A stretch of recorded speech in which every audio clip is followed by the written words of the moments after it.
chez Diana ce soir, a-t-elle écrit. Ne t'inquiète pas. Je n'ai pas discuté.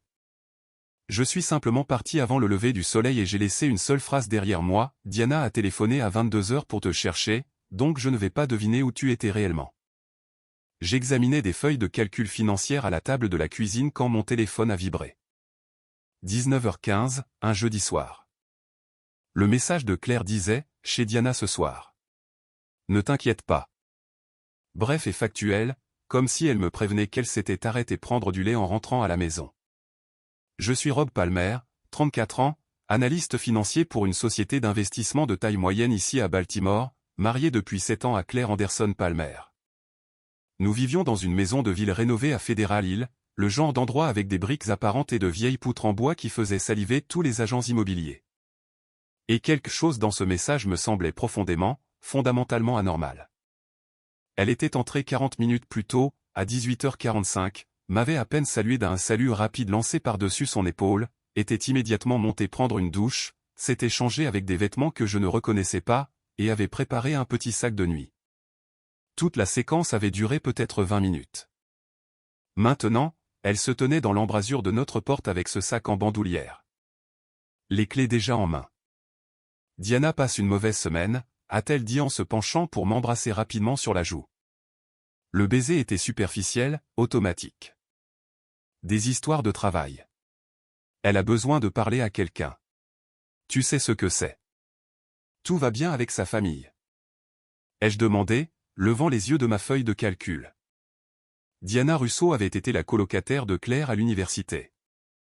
Elles étaient restées proches au fil des ans, bien que honnêtement, j'avais l'impression de la connaître à peine, même après avoir assisté à probablement une douzaine de dîners chez elle à Towson au fil des ans.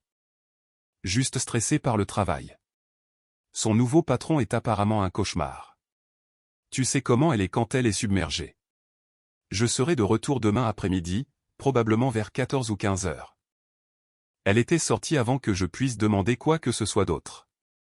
10 minutes après être rentrée de son travail à Felpoint, elle était partie. Je suis resté là, à fixer l'écran de mon ordinateur portable, les chiffres devenant légèrement flous. Quelque chose n'allait pas. Claire était une planificatrice. Elle mentionnait les choses. Nous parlions de nos emplois du temps autour du café du matin, nous coordonnions nos semaines. Cela semblait précipité, presque secret. J'ai commandé à emporter chez Nando's Peri-Peri et j'ai essayé de regarder le match des Orioles à la télévision dans notre salon, mais mon esprit revenait sans cesse au message texte, à la vitesse à laquelle elle était partie. Au fait qu'elle n'avait rien mentionné de tout cela ce matin au petit déjeuner. À 21h30, j'ai appelé son téléphone. Il a sonné 4 fois avant de tomber sur la messagerie vocale. Sa voix enregistrée et joyeuse disait qu'elle ne pouvait pas répondre au téléphone pour le moment. Probablement en train de se défouler avec Diana, me suis-je dit. Le téléphone en silencieux, ça avait du sens. Elle pouvait parler pendant des heures quand elle se lançait sur les drames du travail ou les problèmes de la vie. Mais à 22 heures, quelque chose m'a poussé à appeler chez Diana. Un sentiment tenace que je ne pouvais ignorer. J'avais son numéro enregistré dans mon téléphone pour avoir coordonné des dîners passés chez eux à Towson, dans la banlieue nord. Diana vivait là-bas avec son mari et leurs 2 jeunes enfants dans une belle maison à niveau avec un jardin assez grand pour une balançoire. Diana a répondu à la 4e sonnerie. Je pouvais entendre ses enfants faire du bruit en arrière-plan. Ce chaos familier de la résistance au coucher. Salut Diana, c'est Rob. Désolé d'appeler si tard. Est-ce que Claire est là? J'ai oublié de lui dire quelque chose pour demain. Il y a eu une pause. Pas longue, mais perceptible. Un temps de silence confus. Claire? Qu'est-ce que tu veux dire? Elle n'est pas là. Mon estomac s'est noué. La sensation était physique, comme manquer une marche en descendant les escaliers. Elle m'a envoyé un message disant qu'elle passait la nuit chez toi. Elle a dit que tu passais une semaine difficile et que tu avais besoin de parler à quelqu'un. Une autre pause, plus longue cette fois. Rob, je n'ai pas vu Claire en personne depuis août.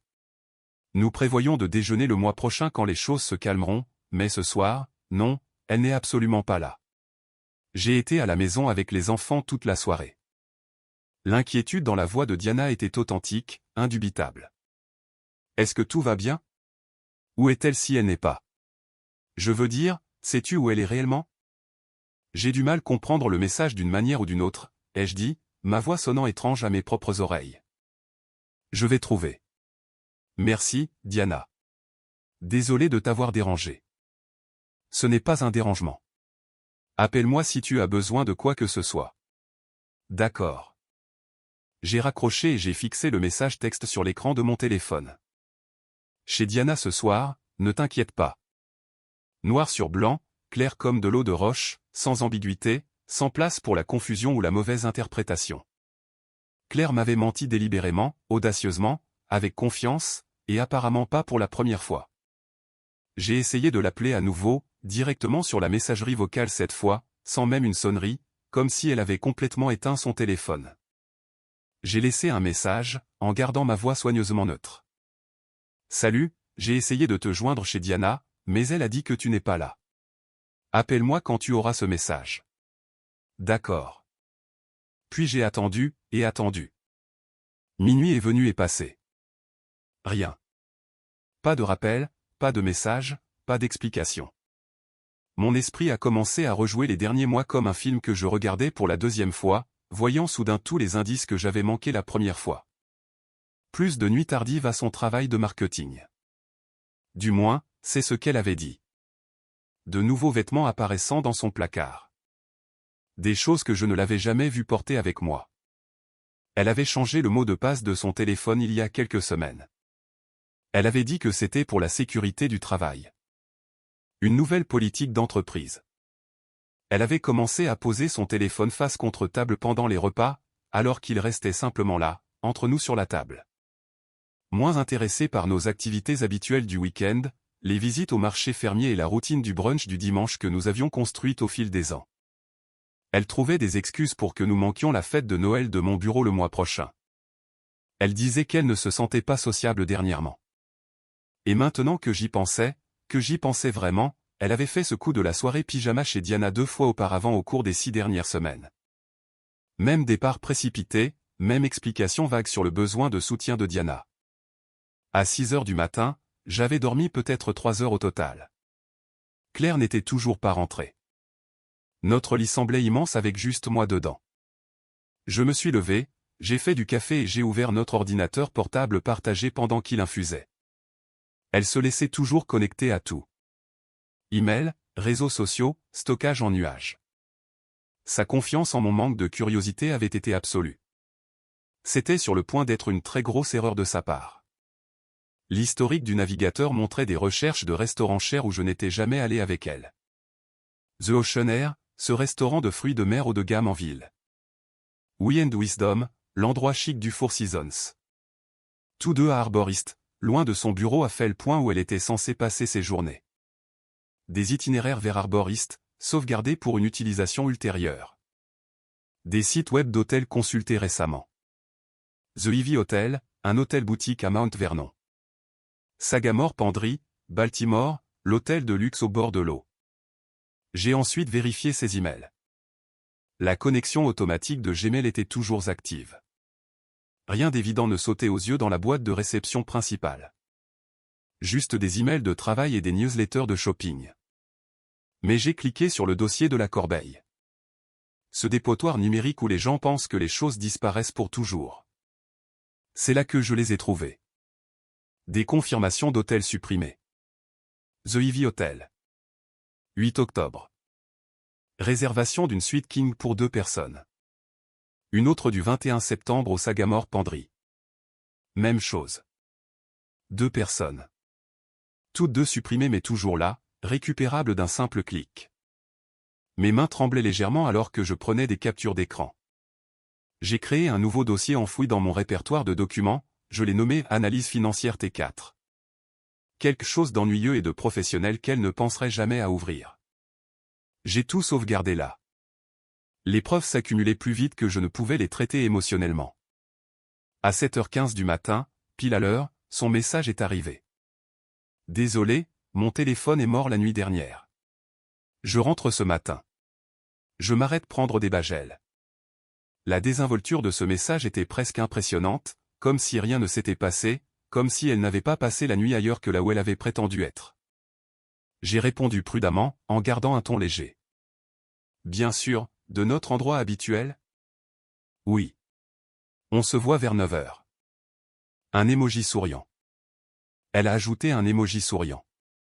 J'ai fait une capture d'écran de l'échange, l'ai ajouté à mon dossier de preuve et j'ai noté l'heure exacte. J'ai jeté le café froid de tout à l'heure et j'ai fait une nouvelle cafetière. Puis j'ai mis la table pour deux comme nous le faisions chaque vendredi matin.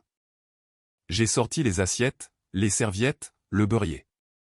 J'ai fait en sorte que tout paraisse complètement normal. Je me suis tenu devant le miroir de la salle de bain en m'entraînant à garder un visage neutre, une expression vide et banale.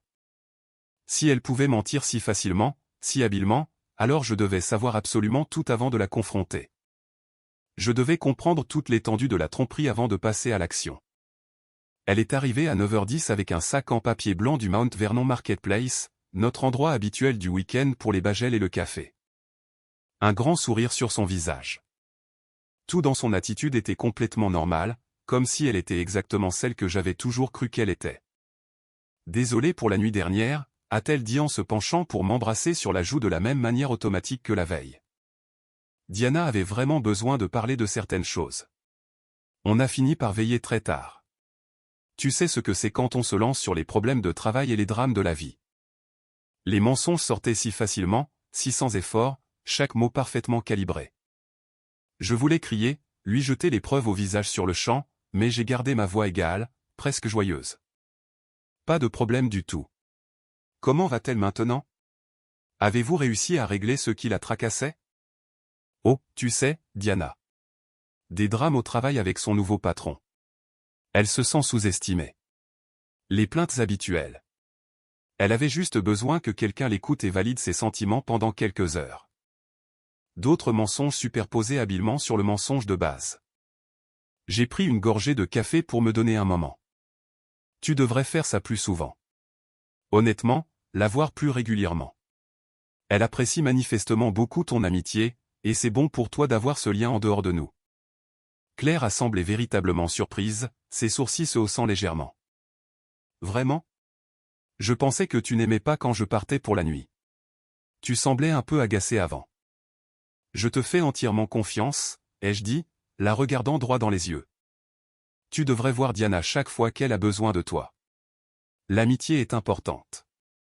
L'ironie ne m'a pas échappé, mais elle lui est passée complètement au-dessus. Elle a juste souri, soulagée, et a commencé à parler de sa journée, des courses qu'elle devait faire et d'un email de travail auquel elle devait répondre pendant le week-end. Après son départ pour le travail, je me suis déclaré malade. Première fois en 2 ans. Puis je me suis connecté à notre compte Verizon partagé. Les journaux d'appel brossaient un tableau clair. Un numéro apparaissait constamment au cours des 2 derniers mois et demi. 443, 555, 0847. Des appels pendant les heures de travail alors qu'elle prétendait être en réunion. Des appels tard dans la nuit à 22 ou 23 heures alors que je pensais qu'elle dormait à côté de moi. J'ai utilisé un site de recherche inversé. Steve Blackwood, Baltimore. LinkedIn montrait Trevor Blackwood, 38 ans, consultant en affaires, récemment divorcé. Statut relationnel changé en juillet. Les appels de Claire avaient commencé à la mi-août, juste après la finalisation de son divorce. Ensuite, il y a eu les relevés de cartes de crédit. Notre carte commune Chase Sapphire, celle que nous utilisions pour tout à cause des points de récompense. J'ai sorti les 3 derniers mois de dépenses et j'ai commencé à les passer en revue, ligne par ligne. Le schéma qui s'est dégagé était accablant. The Ocean Air Seafood Room, 287 € le 15 septembre à 19h30. C'était un jeudi. Je me souvenais de ce jeudi parce que Claire m'avait envoyé un message disant qu'elle devait travailler tard. Une grosse présentation a terminé. J'avais mangé des restes de pâtes seuls à notre table de cuisine. We and Wisdom au Four Seasons. 342 € le 3 octobre à 20h. C'était la nuit où elle avait dit qu'elle dînait avec Diana. Elle avait dit qu'elles allaient dans un endroit décontracté à Towson, près de la maison de Diana. J'avais regardé un film seul cette nuit-là. The Ivy Hotel, 485 €. 8 octobre. La date correspondait à l'une des confirmations par email supprimées que j'avais trouvées. Elle m'avait dit qu'elle travaillait toute la nuit au bureau à cause d'une échéance majeure, qu'il était plus facile de dormir dans un hôtel voisin plutôt que de rentrer tard en voiture. Je l'avais cru. Sagamore Penderie, Baltimore. 525 €. 21 septembre, une autre nuitée qui, je le voyais maintenant, n'avait jamais été pour le travail. Victoria's Secret, 156 € le 12 octobre. De la lingerie que je ne l'avais jamais vue porter. De la lingerie qui, apparemment, ne m'était pas destinée. De multiples frais de station-service à Harbor East, loin de son véritable bureau. Des frais de parking près du front de mer. Des frais de restaurant. Des frais de shopping. Tout cela brossait le portrait de quelqu'un vivant une vie complètement séparée dans une autre partie de la ville. Chaque centime payé avec notre argent. L'argent de mon revenu, puisque j'étais le principal soutien de notre foyer. Mon travail finançait sa trahison. Cette pensée me retournait l'estomac. J'ai créé une feuille de calcul détaillée, quelque chose que mon cerveau d'analyste avait besoin de faire pour donner un sens à tout cela. Les dates dans une colonne, les montants dans la suivante. Puis une troisième colonne avec les alibis de Claire pour chaque date, travail tard, dîner avec Diana, nuit au bureau, soirée entre filles, réunion client. Les mensonges s'alignaient parfaitement avec les preuves. Le schéma était indéniable, mathématique dans sa précision. Son Instagram montrait plus de selfies dernièrement, mieux stylisés, mais les balises de localisation étaient fausses. Des photos prétendument prises à Fell-Point, alors que la carte de crédit montrait des frais à Inner Harbor. La sauvegarde de Google Photos a révélé encore plus. Elle ne réalisait pas que cela se synchronisait avec notre compte partagé. Le bar de l'Ivy Hotel, recadré pour ne montrer qu'elle. Des cocktails avec la main d'un homme au bord du cadre. Bouton de manchette visible. Des photos du week-end taguées et des tentes à la maison, mais les arrière-plans montraient des restaurants au bord de l'eau. Les métadonnées confirmaient les emplacements exacts. Harbor East, à plusieurs reprises. Le samedi matin, j'avais le tableau complet. Claire mentait sur tout. Utilisant Diana comme couverture, dépensant notre argent dans des hôtels et des dîners avec Trevor. Au moins 2 mois et demi, peut-être plus. Je devais décider.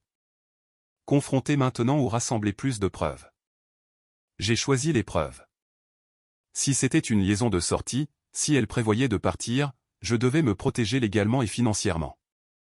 J'ai téléchargé un logiciel de récupération de téléphone. L'iCloud de Claire se synchronisait toujours avec notre ordinateur. J'ai trouvé des textes supprimés avec quelqu'un enregistré sous le nom de T. 18 septembre. Je n'arrête pas de penser à jeudi soir. Moi non plus. C'est fou, mais je ne veux pas que ça s'arrête. 5 octobre. J'utilise encore l'excuse de Diana ce soir. Il ne vérifie jamais. Tu es sûr que c'est malin? Il ne le fera pas. Il me fait entièrement confiance. C'est même un peu triste. 20 octobre. Mon avocat dit que je dois attendre 6 mois après le divorce avant une relation sérieuse. Ça ne fait plus que 2 mois. Et après? Tu es toujours marié. J'y ai pensé. Peut-être qu'il est temps. Tant de quoi? De faire un changement. Il faut juste être stratégique. Pour un total de 100 messages. Je me suis reculé de l'écran de l'ordinateur portable, me sentant comme si j'avais reçu un coup de poing dans la poitrine. La liaison avait commencé fin août. C'était clair d'après les premiers textes. Ils discutaient d'un avenir ensemble, parlaient de calendrier et de stratégie. Mais ce dernier échange était le plus accablant. Claire ne faisait pas que me tromper. Elle prévoyait de me quitter. Elle était stratégique à propos du divorce, ce qui signifiait qu'elle calculait la meilleure façon de prendre la moitié de tout ce que nous avions construit tout en commençant une nouvelle vie avec Trevor. Ce n'était pas un égarement momentané ou une erreur confuse. C'était une arnaque de longue haleine, et j'en avais été la cible. Lundi matin, j'ai rencontré Steven Hutchkin, un avocat spécialisé en divorce à Mount Vernon. J'ai tout apporté. Reçu d'hôtel, relevé de cartes de crédit, capture d'écran de texte, journaux d'appel, documents chronologiques associant les dépenses à ses alibis. C'est très complet, a dit Steven en examinant les preuves. Adultère documenté avec tromperie financière, a-t-il expliqué. Le Maryland est un État où le divorce pour faute est reconnu. L'adultère est un motif pour un partage des biens favorables. L'utilisation des fonds matrimoniaux pour la liaison renforce mon cas. Elle a mentionné être stratégique à propos du divorce, ai-je dit. Dois-je m'inquiéter? Oui, elle pourrait préparer sa propre demande. Nous devons être prêts à déposer une contre-demande immédiatement. Je l'ai engagée ce jour-là. Pendant les 10 jours suivants, j'ai agi de manière complètement normale. Chaque jour, Claire mentait sur quelque chose. Réunion tardive, mais sa voiture n'était pas sur le parking du bureau. Déjeuner avec un collègue, mais la carte de crédit indiquait arboriste. Dîner d'anniversaire de Diana, sauf que l'anniversaire de Diana est en mars. J'ai documenté chaque mensonge dans un journal privé. Horodatage, détails, preuves. Un soir, j'ai dîné avec ma sœur Amanda dans un restaurant du quartier. Je devais le dire à quelqu'un, avoir une alliée qui me soutiendrait. Après lui avoir tout expliqué et montré certaines des preuves, elle était furieuse. Je ne lui ai jamais complètement fait confiance, a dit Amanda. Quelque chose m'a toujours semblé bizarre dans la façon dont elle était devenue secrète. Je dois la prendre sur le fait, lui ai-je dit. Des photos, des preuves concrètes de la liaison elle-même, pas seulement la trace financière. Sois prudent. Ne fais rien qui puisse nuire à ton cas légalement. Je ne le ferai pas, mais j'ai besoin de preuves irréfutables avant de passer à l'action. Amanda m'a offert sa chambre d'amis si j'en avais besoin, mais je voulais rester dans la maison. C'était la mienne après tout. Mon nom sur l'acte de propriété d'avant le mariage. Le week-end, Claire et moi avons eu une soirée cinéma à la maison. Elle était affectueuse, normale. Elle a mentionné la planification de Thanksgiving avec ma famille. Elle maintenait une façade à long terme. Pas de projet de divorce immédiat. Elle attendait quelque chose. J'ai ouvert un compte courant séparé à la M&T Bank. En 3 transactions, j'ai déplacé 16 000 € de notre épargne commune. Un tiers, pas suspect. J'ai changé le bénéficiaire de mon assurance vie de Claire à ma sœur Amanda. J'ai mis à jour mon testament. J'ai déplacé les documents importants dans un coffre-fort. Acte de propriété, relevé d'investissement, titre de voiture, la montre de mon grand-père.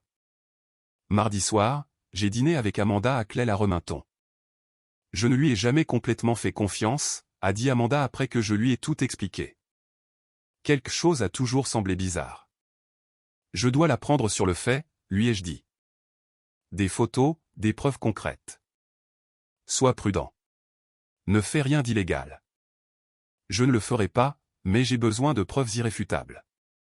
Mercredi, Claire a annoncé qu'elle travaillerait tard jeudi. Grosse présentation vendredi matin. J'ai vérifié notre calendrier familial partagé. Aucune présentation prévue. Jeudi indiquait un horaire normal de 9 à 17 heures. Jeudi à 17h45. J'ai garé mon Subaru Outback en face de son bureau à Fellepoint. À 18h20, Claire est sortie et est montée dans sa Honda CR-V. Je l'ai suivie à distance alors qu'elle se dirigeait vers Arborist, en gardant quelques voitures entre nous. Elle s'est garée dans le garage du Sagamore Penderie à 18h47. À 19h05, Trevor Blackwood est arrivé. Je l'ai reconnu grâce à sa photo LinkedIn. Grand, bien habillé, conduisant une BMW 540i. Il est entré dans le hall, consultant son téléphone. 19h10, Claire est sortie de sa voiture où elle était assise. Elle s'était clairement changée en attendant. Je pouvais voir sa tenue de travail drapée sur le siège passager. Elle portait maintenant une robe que je n'avais jamais vue auparavant, avec un petit sac de nuit. Elle est restée près de l'entrée du garage un moment, envoyant des messages, se coordonnant manifestement avec Trevor à l'intérieur avant de faire son entrée. 19h13. Elle est entrée dans le hall de l'hôtel. J'ai attendu encore 5 minutes pour créer une certaine distance entre nous, puis je me suis glissé dans le hall et me suis positionné près du bureau du concierge où je pouvais observer sans être évident. Ils étaient au bar dans le coin le plus éloigné, le dos principalement tourné vers moi. Langage corporel intime, se tenant la main par-dessus la table, sa main sur le bas de son dos quand elle bougeait sur son siège, riant ensemble, partageant un verre comme s'ils avaient fait ça 100 fois auparavant. 19h28. Ils ont fini leur verre et se sont dirigés vers les ascenseurs. J'ai pris des photos rapidement de ma position, 5 ou 6 clichés au total, eux se tenant la main en marchant, son bras autour de sa taille, les deux entrant ensemble dans l'ascenseur. Chaque photo montrait clairement l'horodatage et le hall distinctif de l'hôtel en arrière-plan. Je suis parti, je me suis assis dans ma voiture. Elle ne rentrerait pas ce soir. 7h30 le lendemain matin, son message est arrivé. La présentation s'est terminée si tard, j'ai dormi à l'hôtel près du bureau. À la maison pour 10 heures. D'autres mensonges empilés sur des mensonges. J'ai répondu, d'accord, café. Oui s'il te plaît. Tu es le meilleur. J'ai fait une capture d'écran de l'échange et j'ai appelé mon avocat. J'ai des photos de surveillance de l'hôtel, ai-je dit. Elle a menti sur le travail, a passé la nuit avec lui. Parfait. C'est irréfutable. Êtes-vous prêt à procéder? Oui. Quel est le plan? Nous avons élaboré la stratégie. Ne la confrontez pas encore. Préparez la maison. Changez les serrures quand elle est manifestement absente. Déposez la demande en premier. Laissez un dossier de preuves qu'elle trouvera. La prochaine fois qu'elle prévoit une nuitée, c'est là que nous agissons, a dit Steven. Claire est rentrée vendredi à 10h15 avec du café, agissant de manière parfaitement normale. Le week-end s'est déroulé dans une normalité prudente. Samedi, nous avons fait des courses ensemble. Dimanche, nous avons dîné avec mes parents où Claire a joué l'épouse parfaite, souriant et riant comme si de rien n'était. Dimanche soir, après notre retour à la maison, elle a dit, Diana traverse à nouveau une période difficile. Ça te dérange si je reste avec elle mardi soir? Bien sûr que non. Tu es une bonne amie. Après qu'elle soit montée, j'ai envoyé un message à Steven. Ça se passe mardi. On exécute. Lundi, j'ai pris une journée personnelle. J'ai emballé toutes ses affaires pendant qu'elle était au travail. Vêtements, chaussures, bijoux, maquillage, articles de toilette, objets personnels. 6 grandes boîtes empilées près de la porte d'entrée. J'ai imprimé le dossier de preuve. 50 pages. Reçu d'hôtel classé par ordre chronologique. Relevé de cartes de crédit surlignées, capture d'écran de texte, photos de surveillance, journaux d'appel, documents chronologiques, analyse financière montrant 3200 € dépensés pour la liaison. J'ai écrit une lettre. Claire, Diana a appelé à la maison à 22h jeudi pour te chercher. Je lui ai dit que tu restais avec elle. Elle était confuse puisque tu n'y étais pas. Puis je me suis souvenu que tu n'y étais pas non plus les 2 dernières fois. Diana ne t'a pas vu depuis août, mais je sais où tu étais. Je sais pour Trevor Blackwood. Je sais pour Livy Hotel, le Sagamore Penderie, The Ocean Air, We and Wisdom, et tous les autres endroits où tu as été avec lui. Je le sais parce que tu as tout payé avec notre carte de crédit. Je le sais parce que tu as laissé des empreintes numériques partout. Je le sais parce que je t'ai suivi jeudi soir et que je vous ai vu entrer ensemble dans cet hôtel. Ce mariage est terminé. Les preuves sont jointes. Mon avocat prendra contact. Les serrures sont changées. Tes affaires sont près de la porte. Tu peux les récupérer mercredi entre midi et 14h quand je ne serai pas là. Amanda supervisera. Tu as détruit ce mariage avec tes mensonges. Maintenant, tu vas faire face aux conséquences. Rob. Mardi soir. Claire est partie à 18h45 avec son sac de nuit. Message à 19h05, chez Diana. Longue nuit en perspective. Je n'ai pas répondu. Le serrurier est arrivé à 19h. Il a changé toutes les serrures, avant, arrière et garage. À 19h45, j'ai placé le dossier de preuve sur le comptoir de la cuisine, la lettre dessus, j'ai mis les boîtes d'affaires sur le porche couvert. À 20h, je suis parti, je me suis enregistré dans un hôtel de séjour prolongé à Canton, j'ai éteint mon téléphone. Mercredi à 6h du matin, je l'ai rallumé. 23 appels manqués à partir de 23h47 la veille. 31 textes, 8 messages vocaux. Les messages racontaient l'histoire de sa découverte. 23h47. Salut, je reste une nuit de plus. Diana a vraiment besoin de moi. 00h15. Pourquoi tu ne réponds pas? 00h35. Qu'est-ce qui se passe? Pourquoi tu ne veux pas répondre? 1h43. Pourquoi la clé ne fonctionne pas? 1h45. Rob, qu'est-ce que tu as fait? 2h11. Je peux tout expliquer. 2h33. J'ai lu la lettre. Ce n'est pas ce que tu penses. 3h45. S'il te plaît, on peut arranger ça. 5h15. Je suis chez Amanda.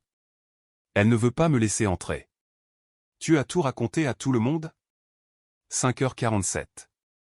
S'il te plaît, Rob. 7 ans ensemble.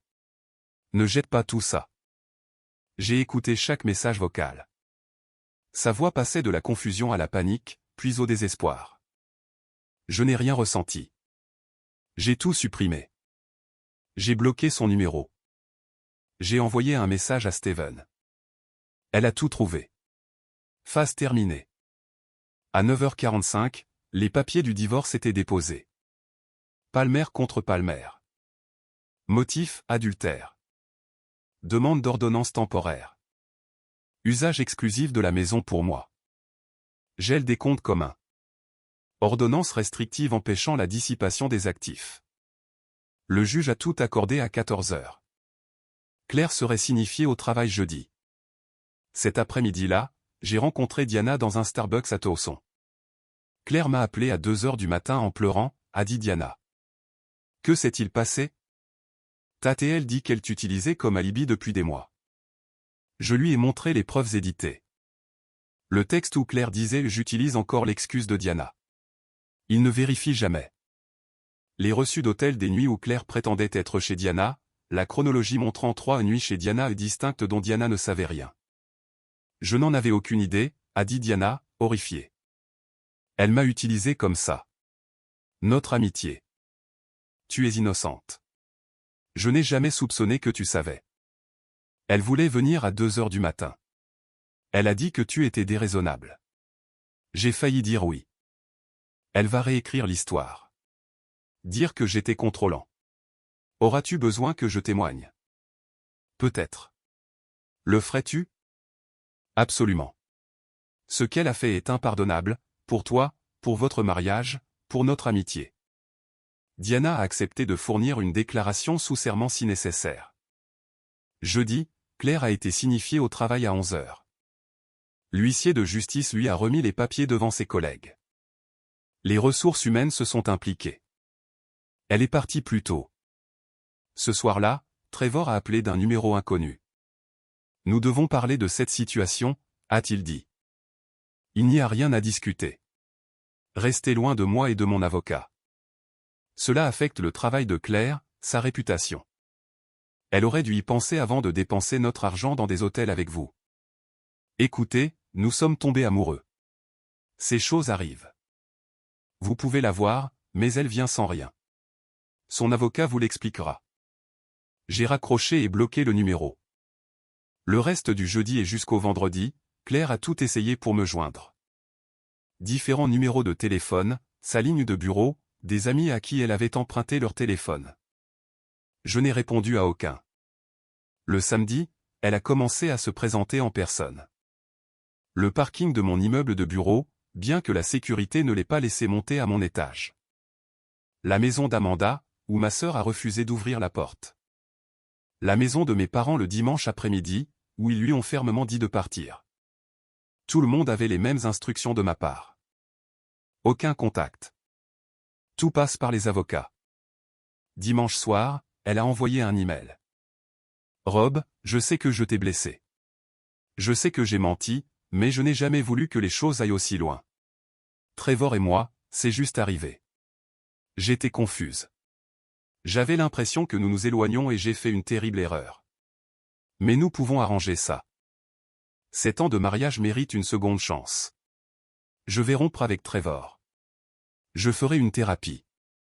Tout ce que tu veux. S'il te plaît, ne jette pas tout ce que nous avons construit pour une seule erreur. Je t'aime. Je t'ai toujours aimé, Claire. Steven a répondu en mon nom. Toute communication doit passer par ce cabinet. Monsieur Palmer ne souhaite aucun contact direct. Votre caractérisation d'une seule erreur est contredite par des preuves montrant 2,5 mois de tromperie délibérée, de mensonges documentés et de détournement de fonds matrimoniaux. Nous procéderons à la dissolution. Veuillez engager un avocat. Vendredi matin, mon avocat a appelé avec des nouvelles. Développement intéressant. L'ex-femme de Trevor Blackwood m'a contacté. Son nom était Michelle. Elle avait vu le nom de Claire sur les réseaux sociaux. Avait trouvé la demande de divorce dans les registres publics. Voulait se coordonner. Nous nous sommes rencontrés au bureau de Steven le lundi suivant. Michelle avait 36 ans, posée, professionnelle. Trevor m'a dit que son divorce était dû au fait que nous nous étions éloignés, a-t-elle dit. Maintenant je sais pourquoi. Elle a montré des relevés de cartes de crédit de leur mariage. Hôtel, restaurant avec une femme inconnue 8 mois avant leur séparation. Trevor avait trompé Michelle avec Claire.